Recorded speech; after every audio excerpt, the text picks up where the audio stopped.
Okay, now you know the rules, right? They're pretty simple rules. That's why it's rigged against people. Because in this world of accumulation, we're taught high risk equals high return, save early, save often, put money in whether the market's going up or down, and yet that's not the rules that they're playing by. They're high risk. What's their high risk? Your money's at risk. They're getting paid whether you make money or not. Obviously, they'll get paid more if you make more. They're completely in the business as a financial institution on cash flow. So we're going to focus on cash flow investing and improving your cash flow. I'm not yelling when I start getting, like that. It's just passion coming through. So don't feel like you've done anything wrong, even if maybe you have financially. I'm not yelling at you.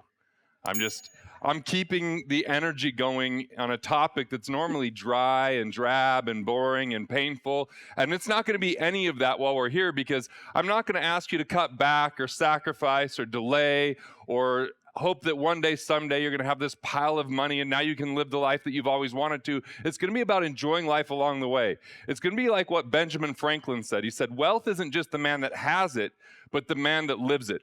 So it's about enjoying life and living wealthy, because your greatest asset is you. It's not a stock, it's not a bond, it's not a piece of real estate. It's your ability to produce, to create value, to solve problems, to serve other people, and that's the real formula for wealth. This whole formula and notion that somehow if you just save enough money that you'll be okay has proven to be an absolute failure. It's called the accumulation philosophy. The accumulation philosophy is setting aside money outside of your control. And you've probably heard the term diversification before, right? I like to call it diversification, and I did steal that from Warren Buffett, so don't quote me on that. But diversification is where you take money away from places that you know, that you understand, and you set it aside in something else because you feel some level of guilt that if you don't start saving enough money, if you don't start saving early enough, and if somehow you don't automate that investing, that you're going to miss out. But the reality is you start missing out on things that you're more in control of. And what we're going to go through over the next 2.5 days, 3 days, is that it's a path to economic independence. It's a journey to financial freedom. And financial freedom isn't really kind of what financial people sell it as. It's not having a certain amount of money in a bank account. Because financial freedom is a state of mind. It's a state of being.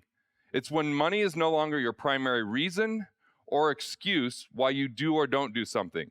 So it's no longer your primary reason. It's still something you take into consideration. But most of the world is stuck in this mindset where they're always worried about money. It's their primary focus. And if they don't feel like they have enough, they fall into scarcity. And so we begin there.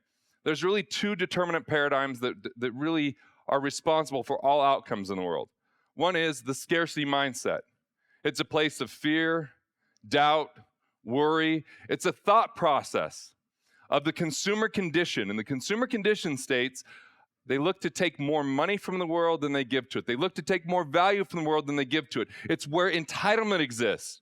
I'm sure you've seen this. You've been around people that are in scarcity. How exciting is it to be around someone in scarcity? Usually the conversations consist of complaining, of blame, of the latest political issues and the latest problems, but there's never a talk about the solution. There's never a talk about responsibility. And so scarcity, that no matter how much luck, saving, discipline, rate of return, or no matter how great your financial advisor is, scarcity is the greatest destroyer of wealth. And none of that matters if you're stuck in it. So it takes a shift into this mindset of abundance. Abundance doesn't mean that we go frolic in fields holding hands in a Zen-like state and that everything's always perfect. It just means that ingenuity, innovation, it means that resourcefulness is key.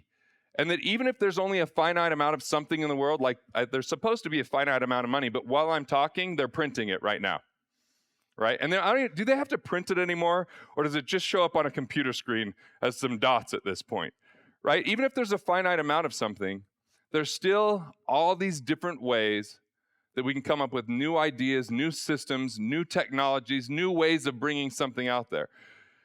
So even if there's only a certain amount of oil, there's a different form of energy than just oil out there. Thomas Malthus, anyone ever heard of this guy, Thomas Malthus? He said hundreds of years ago that we were going to run out of food. Now, we haven't run out of food.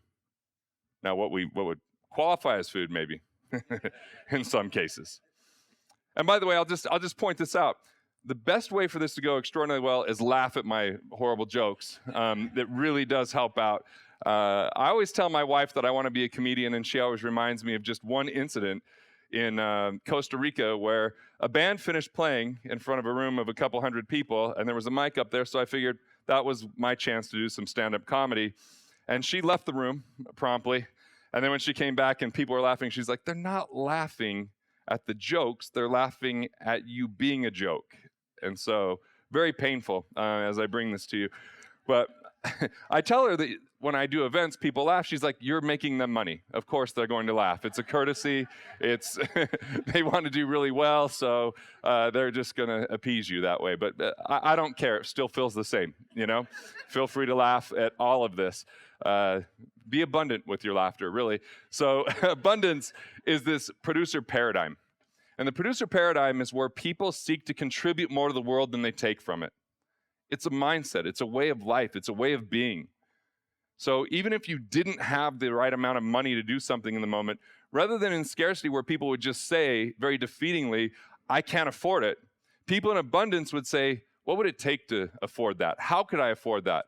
What type of value could I create? How could I be more resourceful even if I don't have all the resources at my helm right now? Because there isn't just one type of capital. Financial capital is a lot like a receipt. It's like going to the grocery store, you get a receipt at the end and they don't even give them to you all the time anymore because I don't want pieces of paper floating around, right? So the receipt is just evidence of something. What's it evidence of? Of the meat, the potatoes, the vegetables. Yet most people wake up confused, only thinking about how to get more money, which is just one form of capital. But what I'm committed to over the next couple of days is to help you with two other precious forms of capital. The first one being mental capital. Have you ever heard the sentiment or saying, it's not what you know, it's who you know? That's not really true, because if you know nothing, no one wants to hang out with you. No one's going, oh yeah, I can't wait to hang out with something that brings nothing to the table, right? What you know is critically important in today's world. As a matter of fact, with the internet and everything that we have, it doesn't even really matter about brawn anymore. It's about brains. It doesn't really matter about force and coercion. It's really about value creation. So if you have mental capital that can really solve some of the complex issues out there in the world, you can get paid extraordinarily well for that. But if you have a lot of knowledge and you never do anything with it, it's latent potential. So what we have to translate mental capital into is how do we take that and serve others, because that's called relationship capital. Relationship capital is people, networks, organizations, family, friends. And look, relationship capital can be positive or negative, right? You might have some negative relationship capital in your life. People that are naysayers, people that don't want to see you do well, people that constantly complain and they're stuck in the scarcity mindset. I have a pretty simple equation for that, by the way. I just call it friends versus friendly. Friends are people that I invite to things. I say yes to their invitations, and people I'm friendly with, I always say no to their invitations in a polite way, and I never invite them to anything. And that's pretty simple, right? Try it on. You know, next time someone invites you to something, you don't want to hang out with them, they're not a good person for you to be around, just say, hey, I appreciate that. That's not going to happen. But you can say it nicer than that, you know? That'd be kind of funny, though, if you just said, no, that's unlikely. Just see how it goes. And then I once gave someone advice, and when he got in an argument with his wife using my advice, he immediately said, that's what Garrett said to do, and blamed it on me. He wasn't really following my advice really well, but I got the blame for it. So friends versus friendly is one of the important things in relationship capital, because I know you've heard who you spend your time with makes a big difference, but I'm also going to say who you don't spend your time with makes the biggest difference. You can have 10 extraordinary relationships that are game changers in this world, and one absolutely negative relationship can wipe all of that out. So the equation that we're looking at is take your mental capital, multiply it by your relationship capital, and that will determine your financial capital. So if you think you have a money problem, it's never a money problem. It's an idea problem or a people problem. That's what it is. Money was just the scorecard. It was just the benchmark. It was just a symptom that you either don't have the right information. So let's give an example. There's a lot of people that will ask me like what a good investment is, or should they invest in something. And first of all, if you have to ask me that, you're probably not ready to invest in that just yet. You know, if you have to ask, is this a good investment? Because the real answer is a good investment for whom? I mean, it depends. I believe in investor DNA, and your investor DNA, it's one of the segments we're going to go through to help you uncover and decode it, because when you figure out your investor DNA, the first thing you're going to get back is time.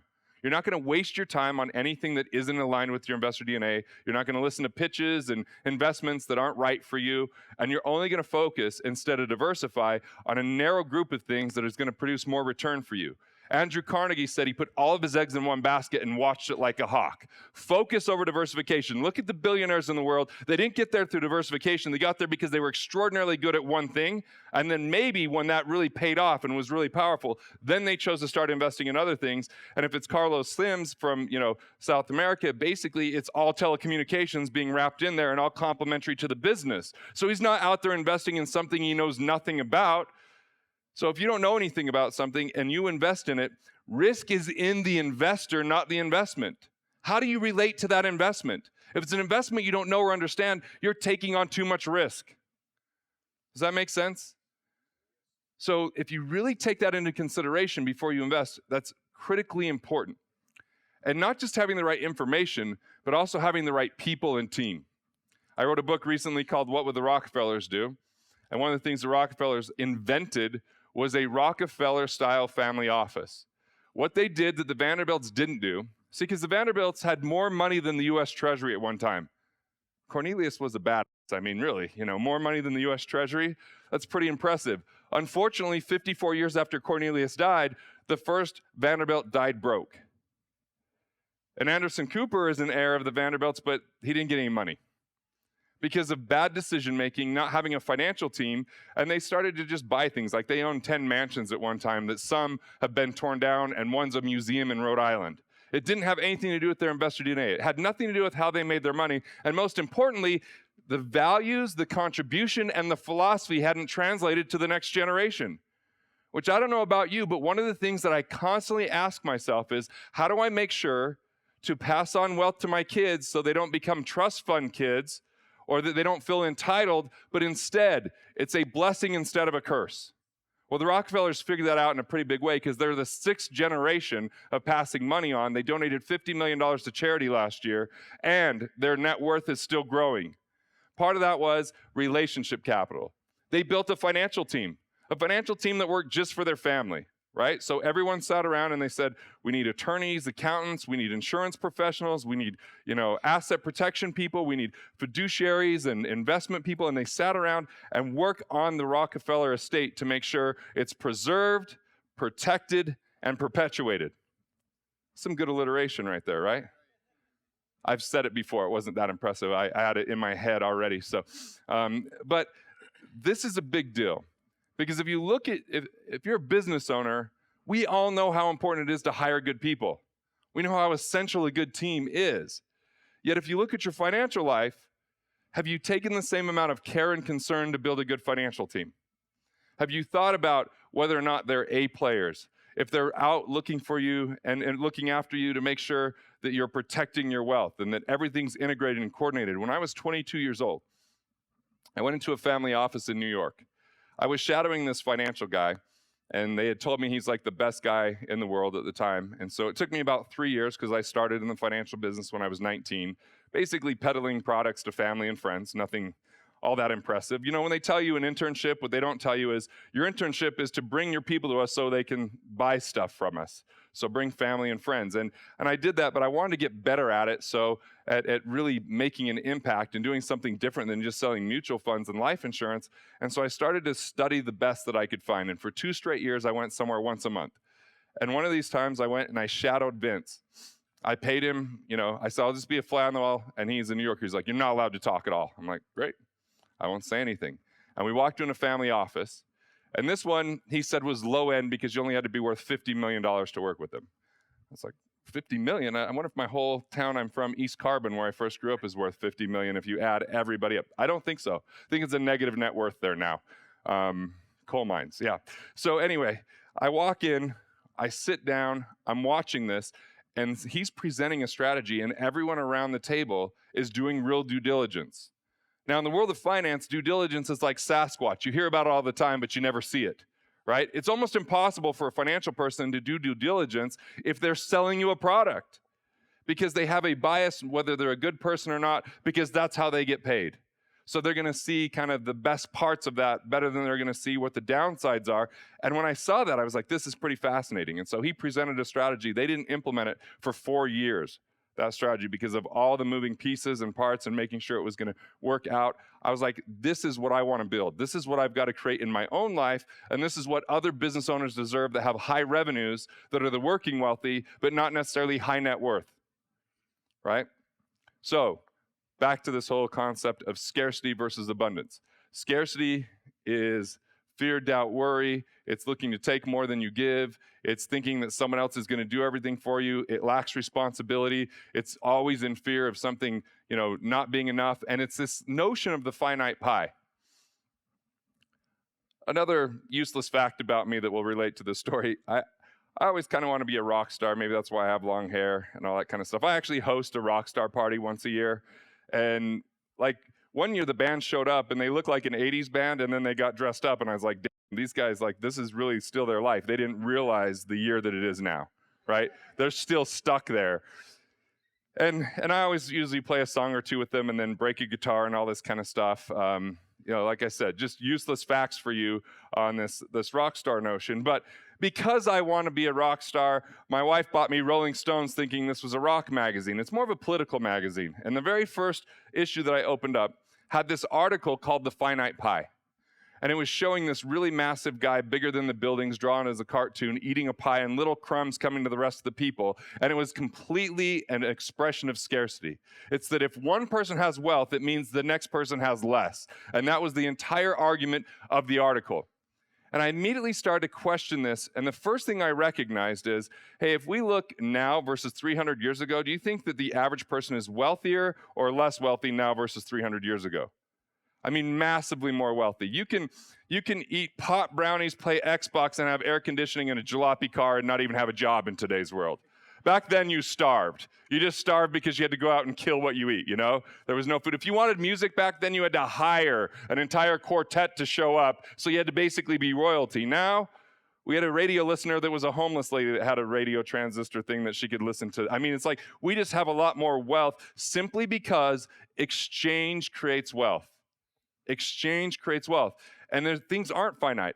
Every time there's a good service, experience, or something that happens, that exchange brings two parties to be wealthier. So, for example, let's say I was going to sell you this book, right? I know what's in the book. I wrote it. Do you have this book yet? Did I give this to you yet? Let's say I was going to sell you this. Do you have this? Okay, see, it's a little bit more valuable now that you don't already have it, right? So this sells for like $400, right? But I wrote it. I'm on it, so I don't really need it. So it doesn't have a lot of value to me. Now, could you get this and have it be worth more than $400 for you? Could I be winning as well if you paid me $400? So both of us end up wealthier, right? Thanks for participating. I'll just give it to you. I'm not actually trying to sell you anything. And plus, you may not know him, but he helped me out when I was in Atlanta, so I'm helping him out. Just a little gift back, a little reciprocation. But see, two parties can end up wealthier. You can hire someone. They can do something for you that you couldn't do as efficiently or you may not want to do. And by the way, there's people out there that are sick enough to do the things that you hate, right? The woman that organizes my garage is crazy, and she loves it. She works extra hours for no pay because it's part of her obsession, right? Or once the New York Post wrote about me, they said, if you follow Gunderson's principles in killing sacred cows, then we're never going to have garbage men. No one wants to do these kind of jobs. But what they don't realize is just up the street from where we're recording here, there's a place called Brigham City, Utah, where the head of the sewage treatment plant loves his job. He will talk to you literally about crap all day if you let him. Like, people are just weird, right? You got to love it. There's this like divinity to diversity, and there's people that are willing to do things that you're not as good at that allow you to leverage your time to do what you do very best, and that's why wealth can exist. And if we all had the exact same abilities, we had all the same preferences, then it would be really hard to become wealthy because we'd just be loners all the time doing everything on our own. So, scarcity, the finite pie. When I wrote Killing Sacred Cows, that's the most important chapter. Because no matter what philosophy, strategy, anything else happens, if you're in scarcity, you're never going to feel wealthy. You're never going to feel truly happy. You're going to have plenty of stress that's invading into your life. And my intention with everything that we do here is it leaves you feeling three feelings. Number one, peace of mind. That you have peace of mind because when we go through today your financial health assessment and figure out from a safety and security standpoint where you're set, where you're not set, and where you have financial blind spots, you'll now know what you need to do, and there isn't this looming, I wonder if I'm okay. Like, have you ever had someone have something happen to them, maybe a health challenge, maybe a car accident, maybe a lawsuit, and then all of a sudden you're like, I wonder if I'm covered. And then that fear starts to creep in. Wouldn't it be nice to know ahead of time if you're taken care of and feel that feeling? The second thing is, I want to help you boost your cash flow. I want to help you keep more of every dollar that you make. Rather than letting Uncle Sam, rather than letting Wall Street, rather than letting financial institutions or insurance company take more than their fair share, because let's face it, the game is rigged against people. It is. I mean, if you're a financial institution, what do you want from people? If you're a bank, what are you looking for? Money, how often do you want it? And how long do you want to hold on to it for? And if someone wants to take a withdrawal, how much do you want to give them back?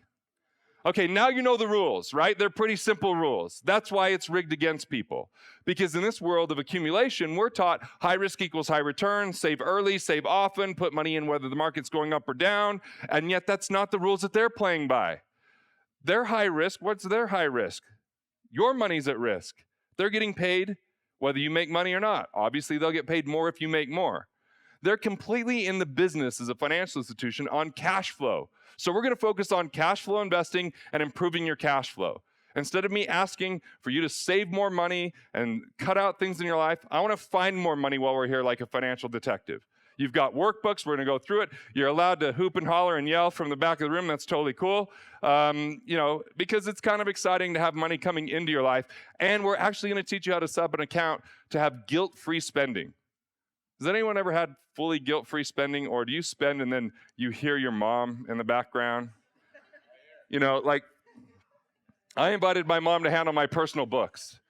So she handles a lot of she's my controller on my personal side. So she gets to see what I spend money on.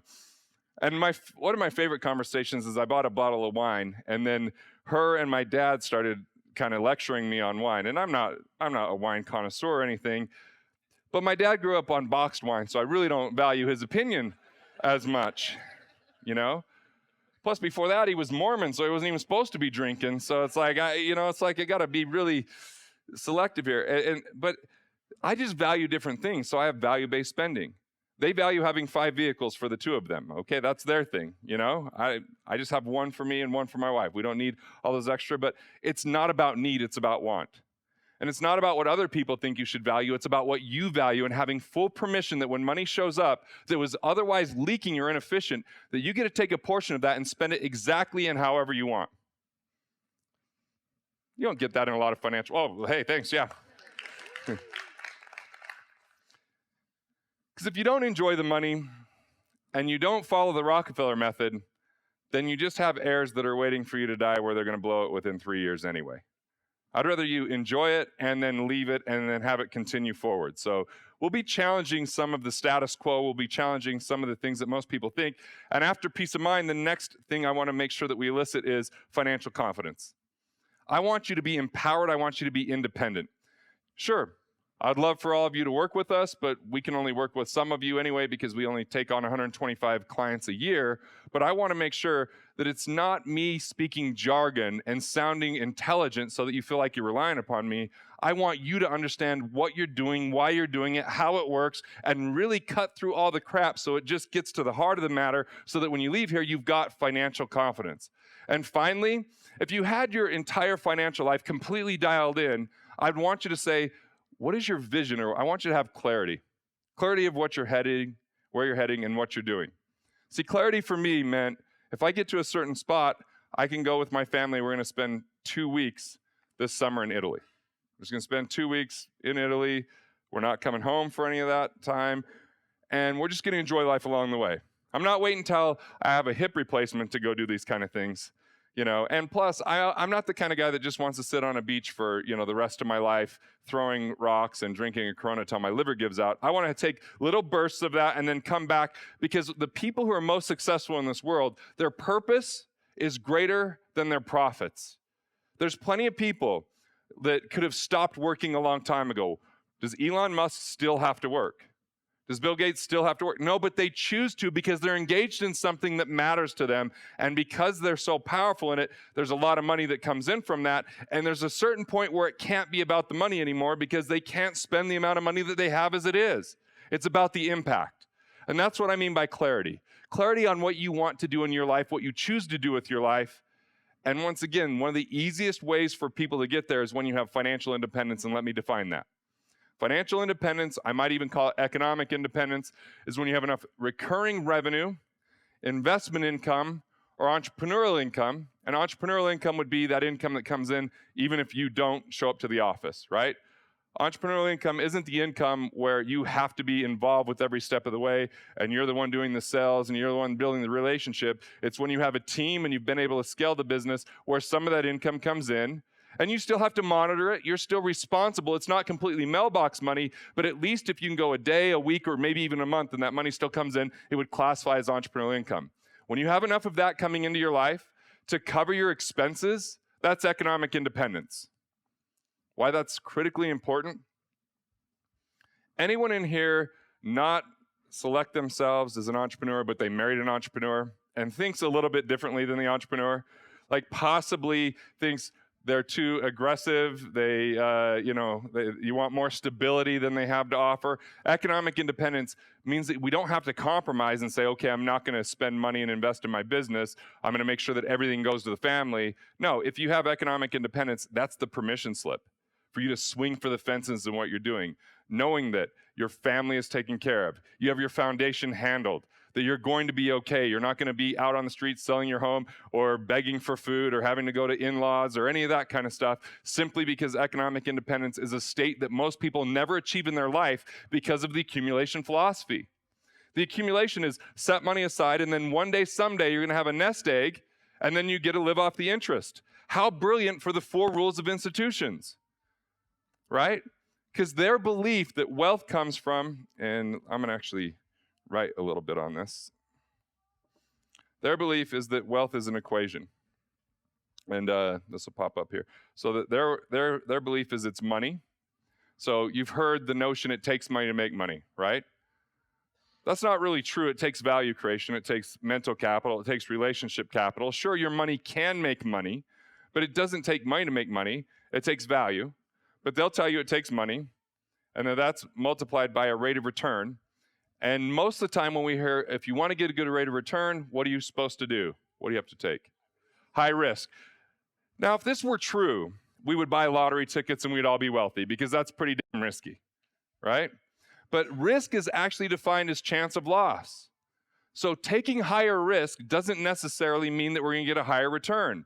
My belief is the further away from your investor DNA that you invest, the more risk you take.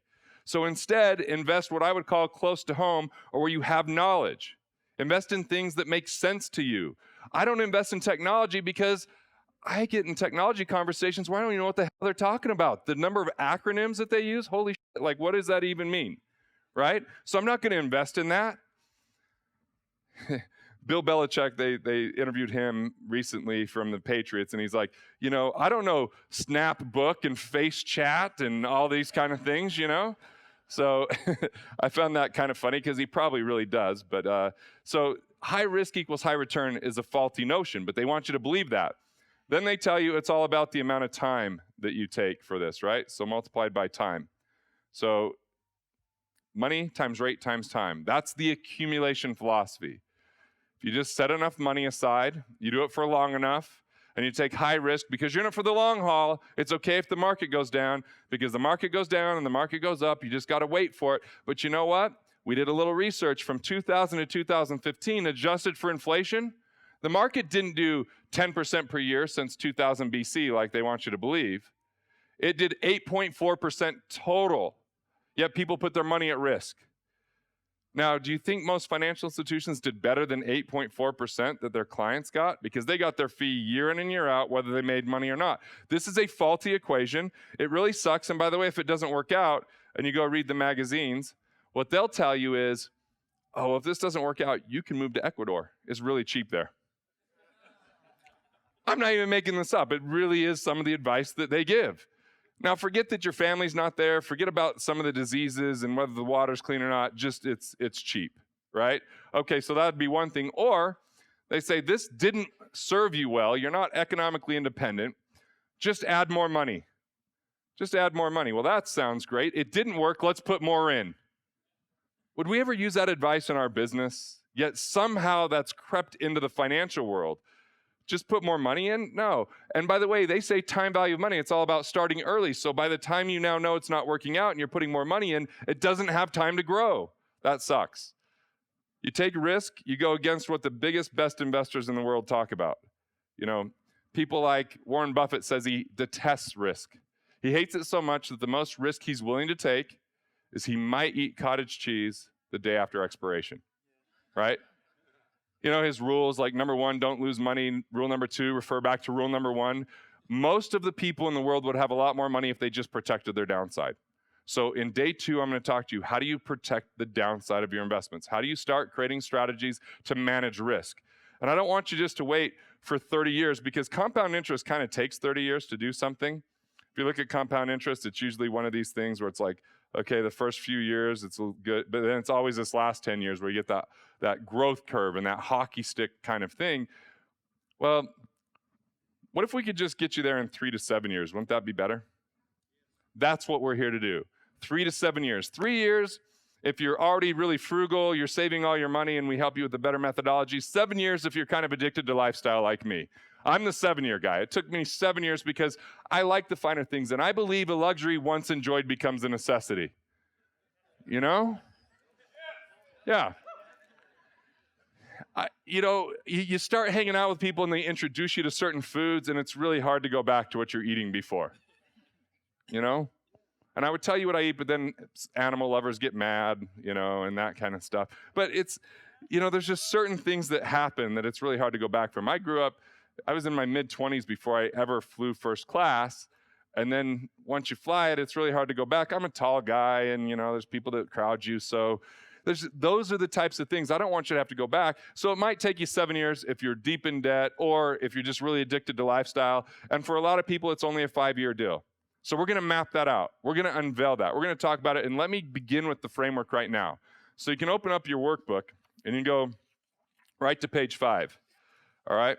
Page 5 is going to unveil this. The first thing to do is to recover cash. This is the 5-lever framework to economic independence. This is the 3 to 7 year plan. So recover cash.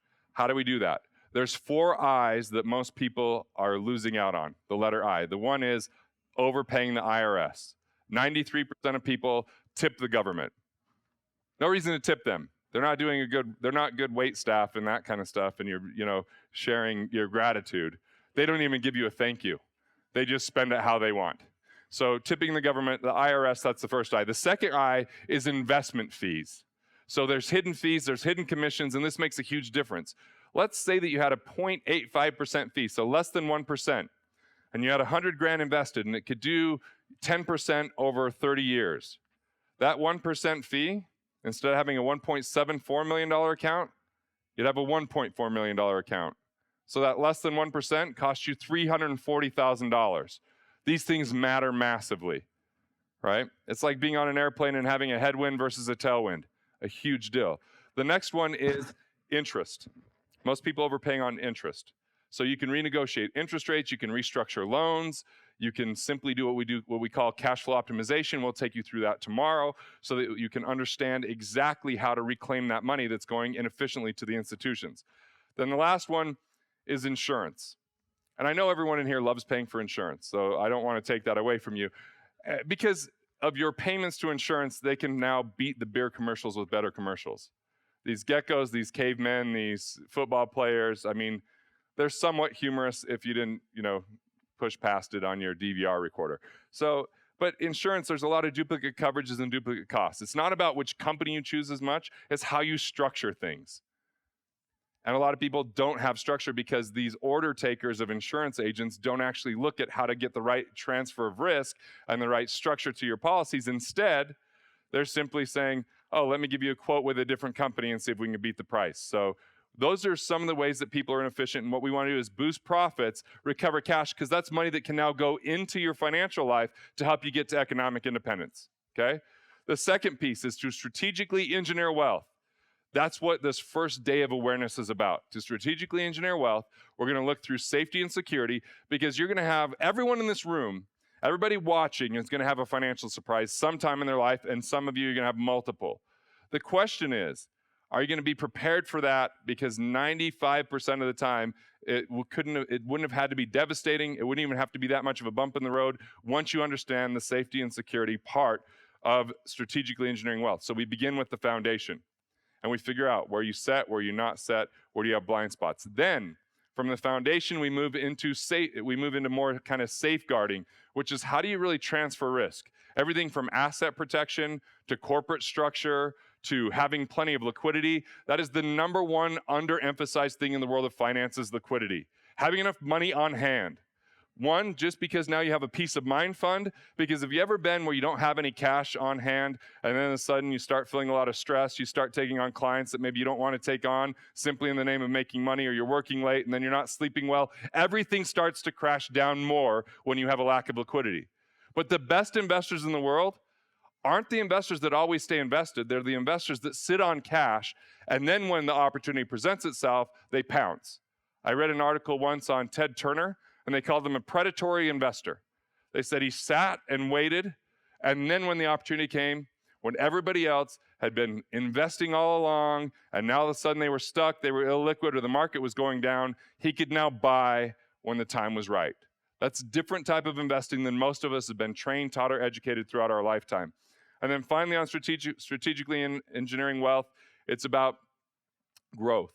It's about investor DNA. It's about money and investing. So we get the foundation done first. Then we build in the safeguards and liquidity. Now it's about investing, but only selecting investments that make sense based upon who you are. And cash flow investments first. Because the number one objective is economic independence first, not accumulation for 30 years from now. All right? Then the third thing is to accelerate investment income. Do you have any lazy assets? Do you have any money that's not producing cash flow for you? 401ks, IRAs, any type of retirement plan that isn't putting money in your pocket, but it's taking money from it. There's a way to do an election to start getting that money come into your life rather than go out of your life without a 10% penalty, even if you're younger than 59 and a half. That would be one example. Or is there latent equity? Is there money that's sitting around that's not doing something for you? What can we do to put that into a cash flowing type of structure? Then, scale business revenue. So scaling business revenue is the key factor for economic independence. It is the number one game changer. You can go read thousands of financial books if you had no other life other than reading financial books. So maybe more like dozens of financial books. But if you read all these books, most of them, and I'm saying like 99% would miss one key factor. They would tell you to save. They tell you to watch fees, some of them. Some of them might even tell you good investments to put money in and how to be a better investor inside of that. But if you want to truly be wealthy, it's about owning a business or having ownership in a business or having upside potential, because that's where wealth is truly built. Tony Robbins wrote a book called Money Master the Game. Anyone read it? 650 pages. So I could save you the time, but sorry, now you already read it.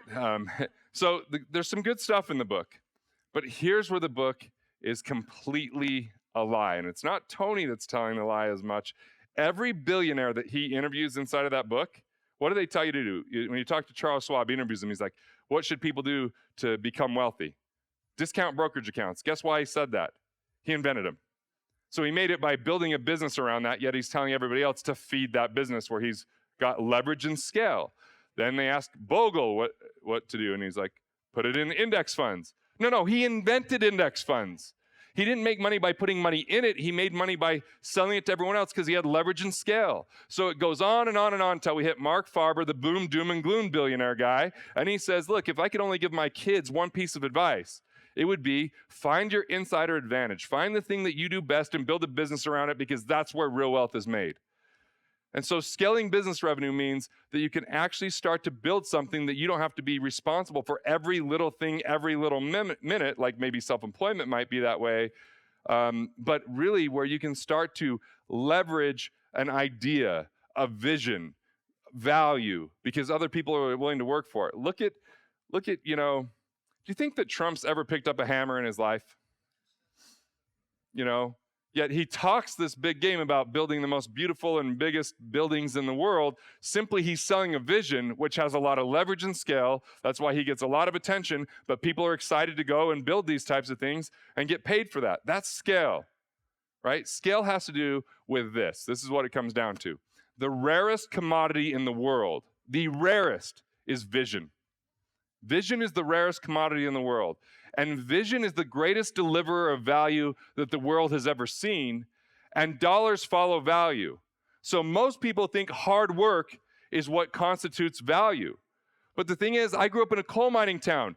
Do you think that there's people that work harder than coal miners? I mean, coal miners work pretty damn hard. But how many coal miners do you know that are extraordinarily wealthy? They didn't have a lot of vision. It's dark in there, right? They're crawling around. I mean, it's not an exciting thing. So it's just harder sometimes to sit and think about vision and make vision compelling enough that it doesn't sound like every mission statement that you've ever seen on every wall that is so blah, blah, blah and meaningless, like we're good at customer service, we care about our customers and all that kind of stuff. I'm talking about vision like JFK saying, we're going to land a man on the moon and return him safely home within this decade. That's vision. People showed up differently the next day.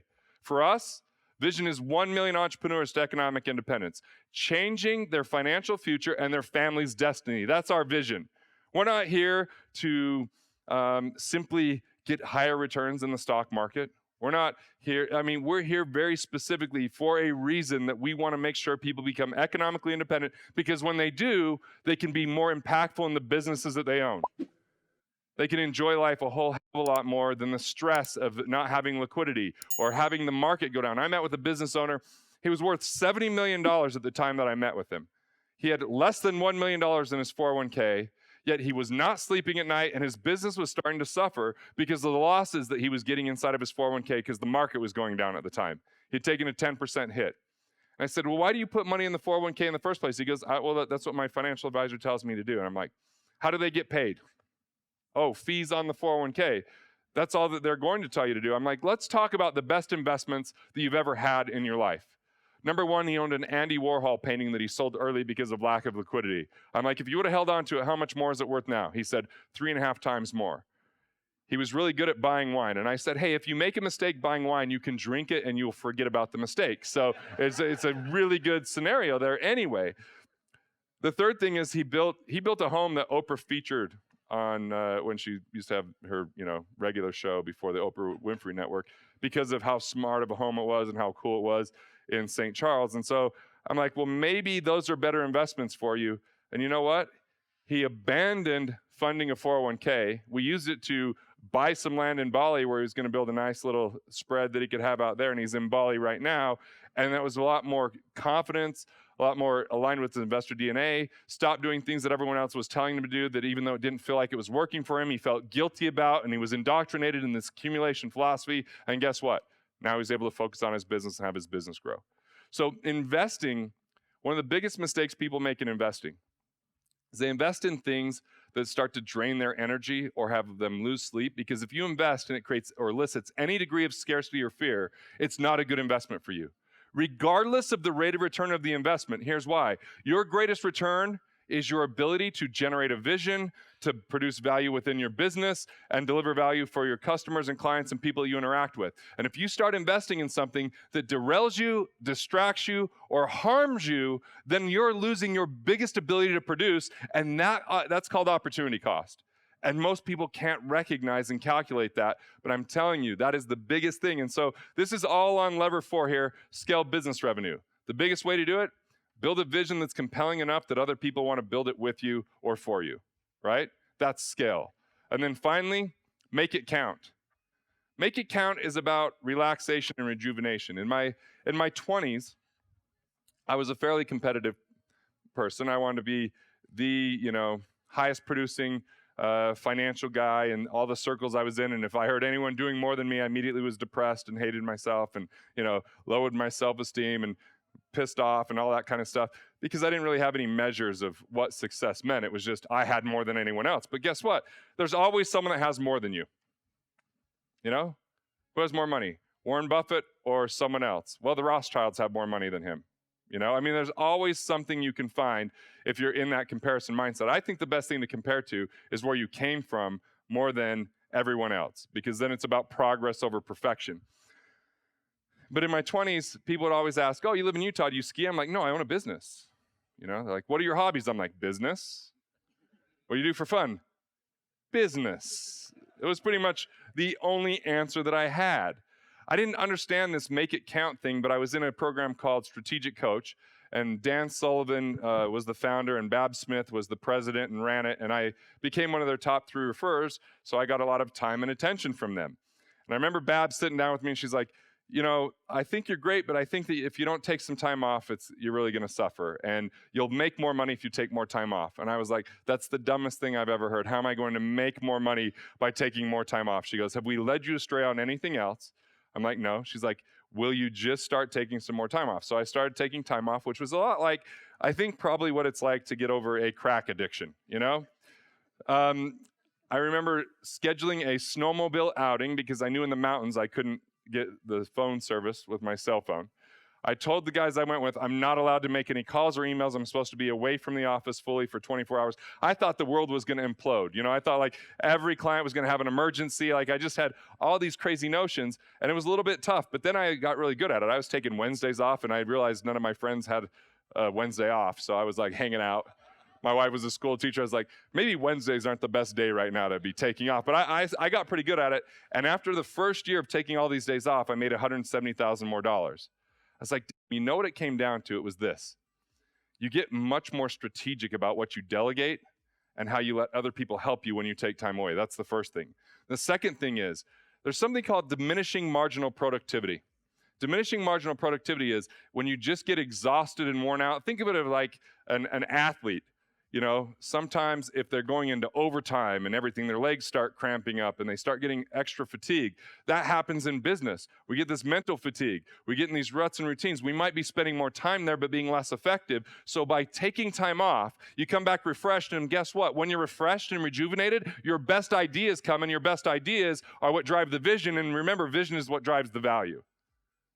So some of the best things that most business owners can do is take time away from the business, because then other people step up. I remember starting Strategic Coach, calling my assistant Amy and saying, okay, I'm going to fly to Chicago. I'm not allowed to be in contact with anyone in the office during the entire trip. So when I get back, we'll get back in touch. I landed, turned on my phone, 7 messages already from Amy. Now, we could blame Amy, but the real truth of the matter was it was all my fault, because that's what I had told her to do, is bring everything to me. So I kept, as difficult as it was, I didn't get in touch with her till I finally got home. But the second I landed in Salt Lake, I made the call, and I was like, okay, let's go through all this. She's like, go through what? I'm like, well, all your messages. She's like, no, I got it all handled. It's all done. Right? So take time off. Think about what would make life enjoyable. What makes you happy? What are some of the hobbies, the interests? Is it travel? That's why I'm going to spend 2 months in Italy. It's like, when else will I have a chance with my kids at 9 and 11 to go and learn a different language, meet some of my family that doesn't even speak English, and just kind of relax and have some friends over and have 4-hour European dinners, how that type of thing goes. Like, that's better than waiting for 30 years from now, which who knows what's going to happen, because I had 2 business partners that died in a plane crash in 2006, right? Now, I learned really well from these guys, because just a month before the plane crash, Les, one of my partners, came to me and he said, I can't imagine life being any better. I love my life. I remember him saying that so distinctly, and it was actually so much easier to accept him dying at age 35 based upon that conversation. See, because when I first met them, I was smart in some ways, but dumb in others. Like, they liked having me around because I researched, I could present well, some of these kind of things. But at the same time, we'd go to Hawaii, and I would spend less in Hawaii than I would spend if I was still in Utah. It's like, well, we don't need meals. We'll bring our own snacks there, Like, they're off on the beach, hiring photographers, doing night diving, and I'm judging the hell out of them. Like, what wasteful, they're hurting their net worth. I had read The Millionaire Next Door. Anyone read The Millionaire Next Door? Spoiler alert if you haven't read it. If you're willing to be a miser, you can leave behind millions of dollars for people to blow within 3 years, like I said before, right? The Millionaire Next Door mindset is what I had early on developed, where I just thought if I never spent any money, that there would be a whole bunch. But for what reason? To look at dots on a piece of paper? To brag about my statements? I mean, if you never utilize it, what good is it?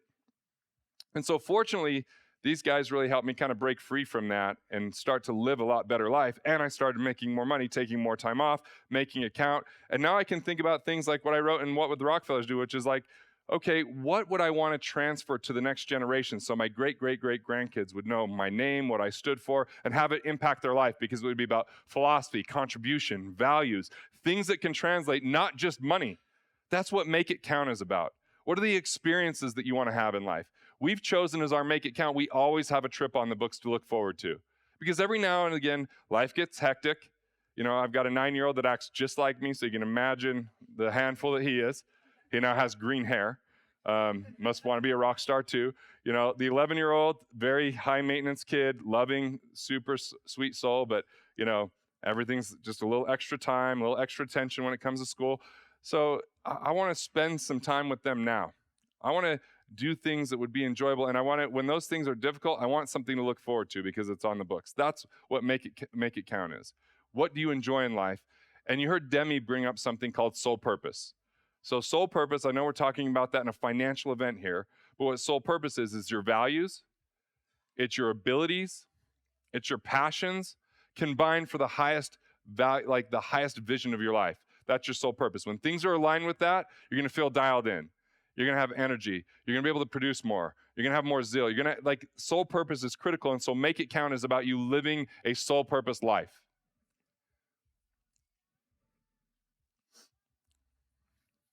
All right, those are the 5 levers. All right.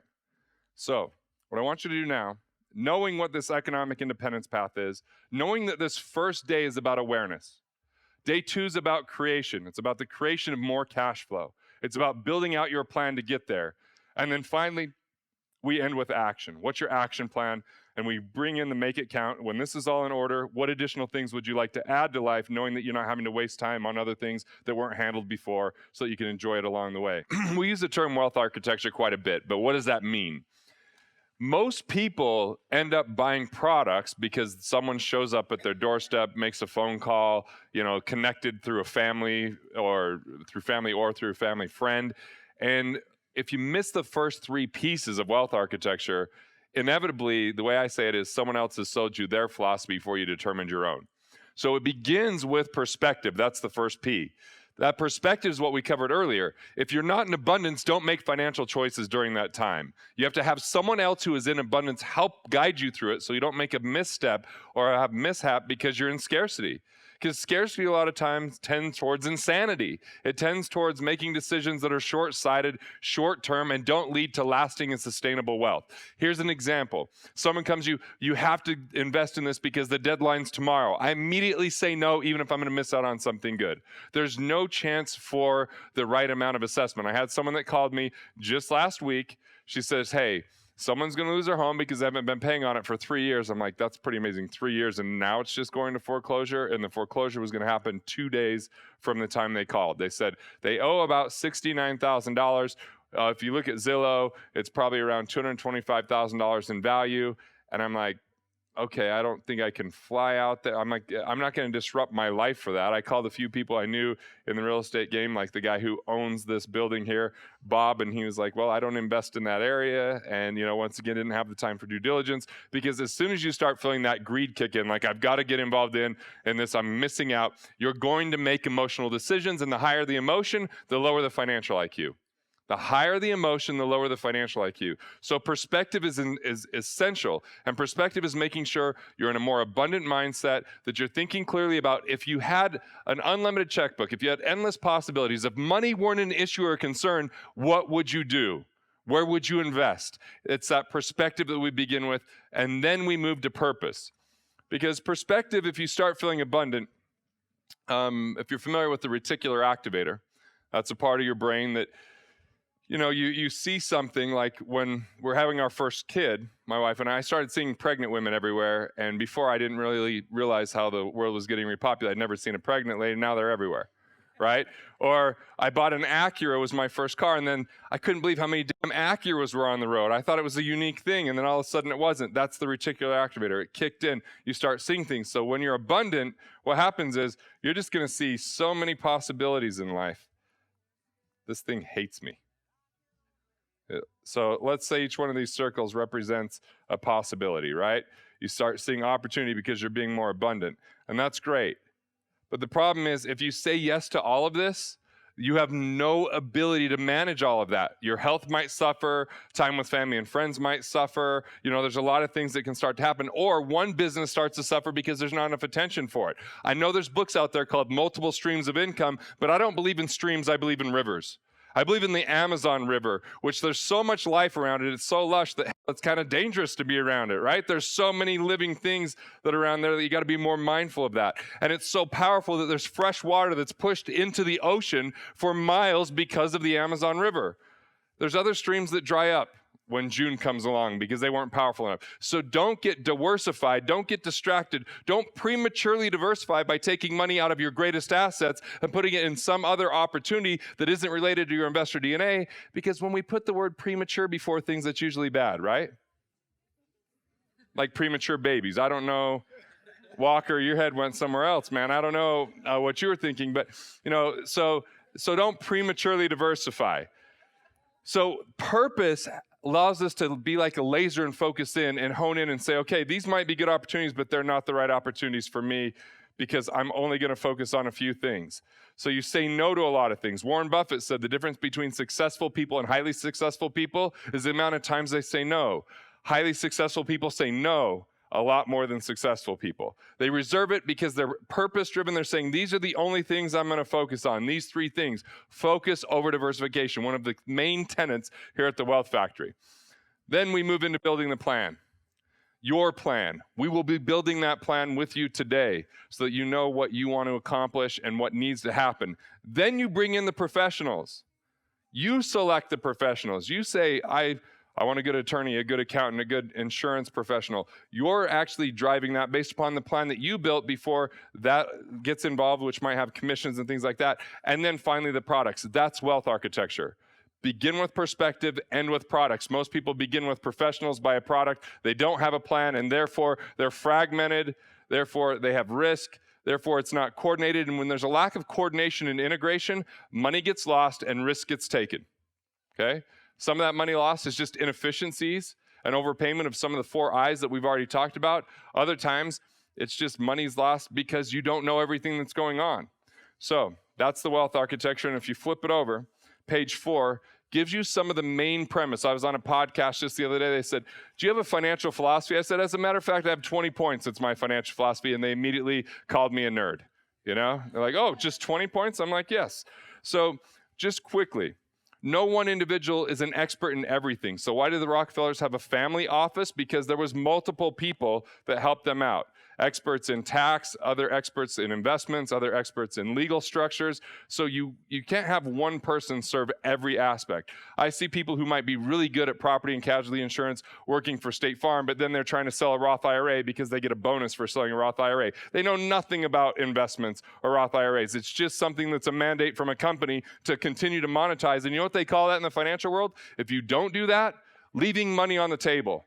Leaving money on the table. I always argued with financial firms and they say, oh, we don't want to leave money on the table. That's just opening up for someone else to come in and steal the business. I'm like, don't get involved in stuff you suck at. That's stupid. You're just opening yourself up to actually have piss poor performance. And yeah, you have more things going on and less that you're actually amazing at. The second thing is everyone has a sole purpose. That should be the beginning of the plan. Who are you? What are you about? What do you want in life? And it has to be personal. Personal finance needs to be personal again. It's not just about a transaction that everyone should do a 15-year mortgage or a 30-year mortgage or an interest only, or some people should pay the home off or others might not. It depends on your circumstance. We're going to teach you what's called cost of money and understand opportunity costs at a deep level so you can make better choices and decisions and be empowered. But it's really about who you are, where you invest, what your opportunities are, what your timeline's like. And I've already mentioned that you are your greatest investment, not the stock, the bond, or the piece of real estate. It's you, right? So risk is in the investor. Is that a good investment for you? There's people in the room right now that are really good at fix and flips and buying cash flow real estate. And if you're going to dabble in that, they're going to beat you because they're spending their time getting educated, treating it like a business, and immersed in it. So if you think you're just going to dabble in something because you heard someone else did good at it, it doesn't always translate. Who are you? Where are you paying attention? Where do you have your abilities? Invest first and always in yourself. We talked about investments, cultivating an abundance mindset. Don't invest in things that drag you into scarcity because you don't understand how it works, or you say, oh, it's really confusing. I just trust this really smart person I handed the money over to, which is usually the beginning of a Ponzi scheme, right? I don't know what's going on. I just hand the money over. Yeah, a lot of the people that have those kind of things sound really smart because they have to conform the complexity with a lot of language that actually is part of the deceit, right? Economics and peace of mind should be in harmony. What that means is don't invest in something that takes away from your peace of mind, but at the same time, make sure you know what you're investing in, because you could have peace of mind, but it doesn't make economic sense. Here's a prime example. You're 55 years old, you've got $500,000 in a 401k, and you're still contributing money to that. How's it gonna grow? Are you gonna wait till you're 85 for the compound interest curve to kick in? There's no real benefit other than you're gonna have to pay tax on the back end, there's fees, and it's a pretty short time period for the market. So that would be an example of not making economic sense, but bringing about peace of mind. But on the other hand, something can make economic sense, like maybe you could get a mortgage for 3%, and you know for sure you can earn 4% on your money. But your spouse says, if we could just pay off the home, I would feel infinitely better and I could be more supportive about your business. We had someone that went through our workshop once that said that. He sold 11 businesses since the time he paid off his mortgage. Pretty good rate of return, right? If he didn't pay it off, she would have been stressed, nagging, frustrated, and it would have been unfair because that was her, that was her kind of feeling of safety and security, and now she could be more supportive. So even though it may not have made economic sense to pay it off, it brought about a peace of mind that allowed them to be more productive. So you have to look once again at the individual. This is a personal situation. Two final things that we'll cover in this, and I'll bring the rest up throughout the event. Focus over diversification. Now, when I say that, that might elicit some fear for some people. Like, no, if I don't diversify, I'm taking on too much risk. But remember, strategically engineering wealth says foundation first, safety second, and how do we protect the downside with investments? Put all your eggs in one basket and watch it like a hawk. Put all your eggs in one basket and insure them well. When you have too many baskets, it's hard to keep track of it. And this whole nest egg kind of concept of I'm just gonna set money aside, then one day, someday, I'm gonna live off the interest, you fell into those 4 rules of institutions. And when people live off just their interest in retirement, it is a pretty dangerous place to be. Number one, what if taxes go up? But your income just got hit, right? If you're living just off your interest. Number two, what if interest rates are low? They've been pretty damn low for a pretty long time. That's been pretty hard for a lot of people to retire on. Number three, what about inflation? It confiscates your purchasing power year in and year out, so you have money that's there. But I have a friend from Texas that called it the Alpo curve, and I was like, Norm, what's the Alpo curve? He goes, it's where you take 1 scoop of Alpo dog food, add it to your ground beef every day for a year, and then the second year, 2 spoons, because eventually inflation's gonna kick your ass and you're gonna be eating dog food, but you won't notice because you slowly integrate it into it. Not my joke, that's his bad joke, but it kind of makes the point, right? We don't want you in that situation. Here's the formula that we're aiming for. Here's what we wanna do. What we wanna do is called velocity, okay? So quick economics lesson. GDP divided by M2. M2 is the money supply. GDP is the output for economy. That's what's called velocity. So what we're looking at for you is you have your own GDP, or what we'll call output, right, personally. We divide that by your input. That's velocity. Now in the world of finance, they'll say put more money in. That's an input. That doesn't necessarily increase velocity. Take more risk. That's an input. That doesn't increase velocity. So there's 3 things that we can do. Number 1, you can budget. But I think budgeting sucks. Now, there's some sick people in here that love budgeting. I'm not going to take it away from you. But it's not the only way to live within your means. It's only one of the ways. There's 2 other ways, and the other 2 increase velocity more. One is efficiency, keeping more of what you make, finding out where there's inefficiencies in your financial life, plugging those leaks, reclaiming that cash, and putting it back into the system. That's going to create velocity. Or expand your means. That's scaling business revenue. That's just scaling income. That's increasing your productivity and your overall profitability. So we want to keep input fixed and increase output to create velocity instead of that wealth equals money times rate times time, slow poke, horrible strategy that leads to failure 92% or more of the time. This is something that is going to be the foundation of getting you there in 3 to 7 years. That's why we call this the Wealth Acceleration Workshop. This is about acceleration. It's about velocity. So we've covered scarcity versus abundance. It's about abolishing scarcity, embracing abundance. We've covered, cash flow in the 5-lever framework, recovering cash first, strategically engineering wealth, accelerating investment income to turn the faucet on and have that start producing for you now rather than 30 years from now, scale that business revenue so that you can grow and leverage, and then finally make it count. Enjoy life along the way. There's the 5 Ps, right? The 5 Ps to wealth architecture. Begin with that perspective. Focus on yourself. Invest in yourself. Become a better investor. Get clear about where you want to go. Have that clarity. Have that financial confidence and that peace of mind. Then build in purpose so you know what to narrow down your focus on. Then build out the plan, which is exactly what we're going to do. Finally, select the professionals, and then finally implement the products. That's the 5P solution. Want to master your money?